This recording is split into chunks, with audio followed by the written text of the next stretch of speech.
Aujourd'hui, on va partager avec vous la parole de Dieu. Ça fait longtemps qu'on s'est vu sur les réseaux sociaux. Alors, nous avons partagé avec vous les pardons. C'est le message important que nous devons partager avec vous. Et la puissance du pardon. Et le pardon lui-même, c'est une puissance qui libère l'homme et qui pousse l'homme à voir la guérison dans le cœur et qui décharge l'homme et beaucoup de problèmes dans sa vie. Et ça s'appelle le pardon. C'est très important. L'homme qui n'en a pas la possibilité de pardonner, c'est l'homme qui a la possibilité de toujours vivre blessé et déstabilisé. Et parfois, ce qui crée même des maladies, c'est ce qui pousse l'homme à avoir la pensée de tuer et qui pousse l'homme à avoir la pensée de faire du mal aux autres. Les pardons elles-mêmes marchent avec la vie. Les pardons marchent avec la stabilité. Et les pardons, c'est là. Et c'est la guérison dans les cœurs des enfants de Dieu. Mais celui qui a la capacité de pardonner, c'est celui-là qui a vraiment l'Esprit de Dieu en lui, qui a le Seigneur Jésus-Christ en lui. Parce que l'homme qui a la possibilité de pardonner, parce que les pardons elles-mêmes créent la vie dans le cœur des enfants de Dieu. C'est le fruit des enfants de Dieu. Il y a deux fruits importants. Nous avons l'amour et le pardon. Et quand on lit la parole de Dieu sur le livre de Jean chapitre 8, le verset 1, quand on descend, la Bible dit on amena cette femme surprise dans le lit d'adultère et les pharisiens est venu parler avec le Seigneur parce que cette femme devait être lapidée. Parce qu'il a péché, la loi de Moïse condamnait cette femme-là. Mais si on arrive à comprendre ce message, nous avons compris que le Seigneur, en regardant les gens qui sont venus avec cette femme, il dit c'est lui qui est sans péché, qui soit la première personne qui jette la pierre à cette femme. La Bible dit condamné par leur conscience, en commençant par la première jusqu'à la dernière, ils ont fui. Et la femme se trouva seule et devant le Seigneur, Jésus-Christ. Alors quand le Seigneur a regardé la femme, il posa la question à la femme, où est les gens qui sont venus avec toi, te condamner? Et la femme dit, et tout le monde est parti. Alors le Seigneur dit, je ne te condamne pas et ne pêche plus. Le Seigneur n'avait pas la possibilité de condamner cette femme à travers les péchés, mais il avait la possibilité de les sauver et puis de l'enseigner de ne pas pécher. En réalité, la parole de Dieu que nous avons dans la vie, et c'est le pardon qui est la base de créer la première, l'arrivée du Seigneur Jésus-Christ.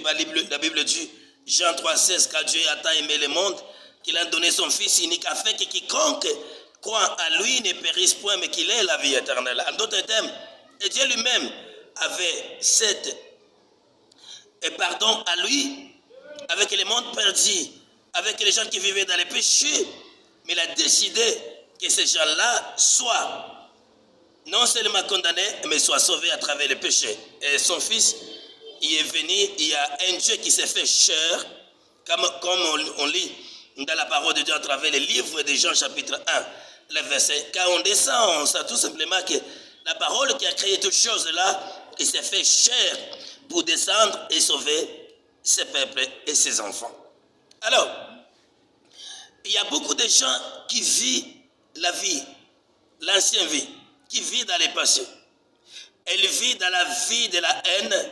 Elle a fait ceci, cela, et je dois me venger, je ne dois pas les pardonner. Conséquence, il prend la mauvaise décision en fonction de ses blessures.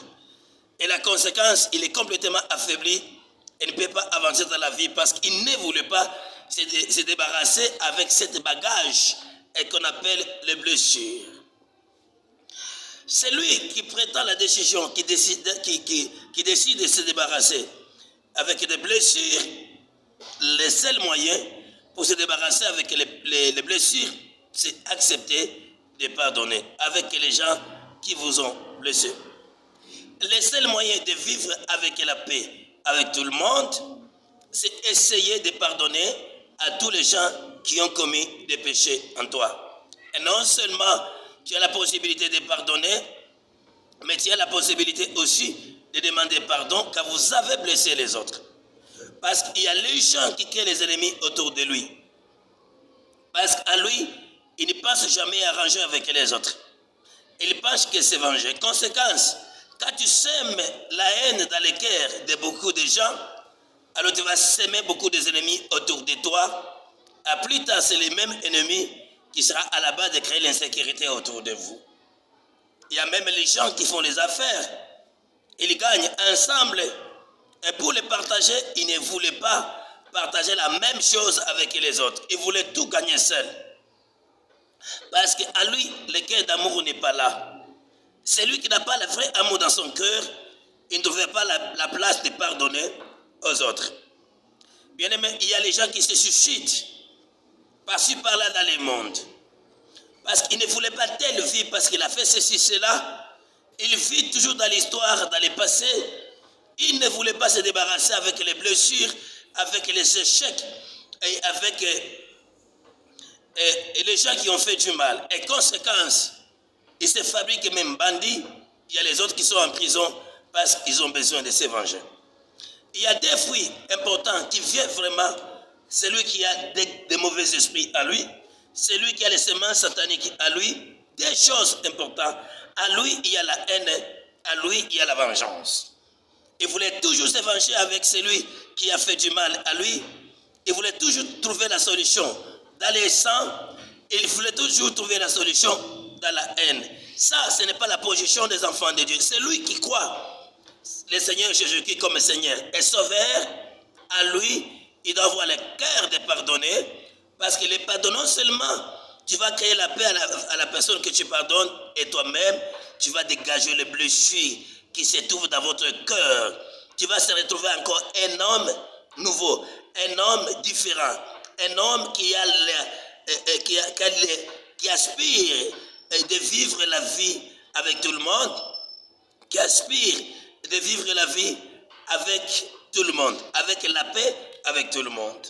C'est très important. Quand on lit la parole de Dieu sur les livres, sur le Nouveau Testament, Jésus sur la croix de Golgotha, il est encore condamné avec les pharisiens, encore humilié, saboté, frappé.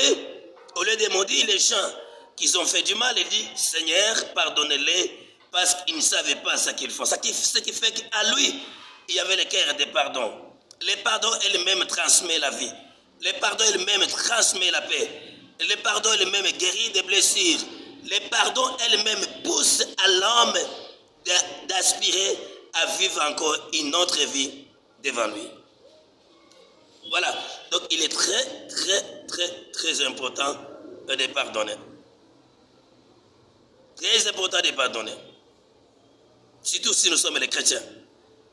Si nous voulons vivre avec la même vie, de la haine, de la vengeance, et nous amènerons toujours dans les guerres, dans les sangs, dans la haine, dans la vengeance, dans des choses-là. La vengeance et la haine ne nous aidera jamais à faire la différence qu'il y a avoir la haine permanente et la guerre permanente, et les sangs permanents, et les prisons permanentes, et la guerre permanente. Quand on regarde même dans la politique, chaque fois on fait la politique dans la haine, on finit toujours à créer la guerre pour se venger, pour se faire meilleur.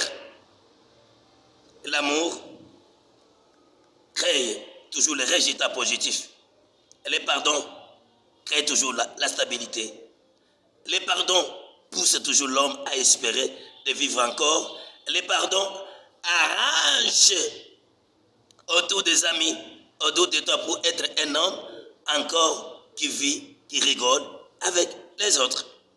Alors c'est très important dans ce message biblique que je publie aujourd'hui, que je partage avec vous, d'avoir la possibilité de pardonner.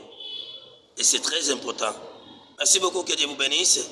Alors chacun de nous a retenu quelque chose. Pour lui, c'est les pardonner. Sans les pardons, il est difficile de vivre avec les gens. Tu as du mal à vivre avec les gens. Tu as du mal à avoir la paix avec les gens. Tu as du mal à rigoler avec les gens. Tu vas penser que les choses négatives. Tu risques même d'être assassin. Tu risques même de se retrouver en prison à travers la haine et la vengeance. Mais avec les pardons, on finit toujours à éclater. En d'autres termes, les pardons, c'est les gommes qui nous permettent d'effacer toutes les erreurs que nous avons commises dans la vie. Non seulement avec les gens qui nous pardonnent, mais avec nous qui ont la sens aussi de pardonner avec les gens qui nous font du mal, et nous aussi de demander pardon quand nous avons fait du mal. On regarde même dans les mariages. Quand dans les mariages ou dans l'amitié, il n'y a pas les mots pardon et excuse, ce mariage n'avancera pas. Ce mariage, il y aura toujours la guerre, il y aura toujours des disputes. Finalement, la fin de ce mariage, c'est la division et le divorce. Parce que la femme ne pardonne pas et l'homme ne pardonne pas. Finalité, c'est la haine et la vengeance qui va régner. Quand les deux choses règnent, ce qui fait que c'est le sang, ou soit la mort ou la séparation dans les mariages. Nous, en tant que les chrétiens, nous avons la possibilité de pardonner au lieu de se venger. Nous avons la possibilité de pardonner au lieu d'avoir la haine dans notre cœur. Parce que le pardon, c'est la vie qui vit avec Christ, mais la haine et la vengeance, c'est la vie qui vit avec Satan. Nous devons faire la différence entre nous, les hommes de Dieu ou les enfants de Dieu, et les enfants de Satan.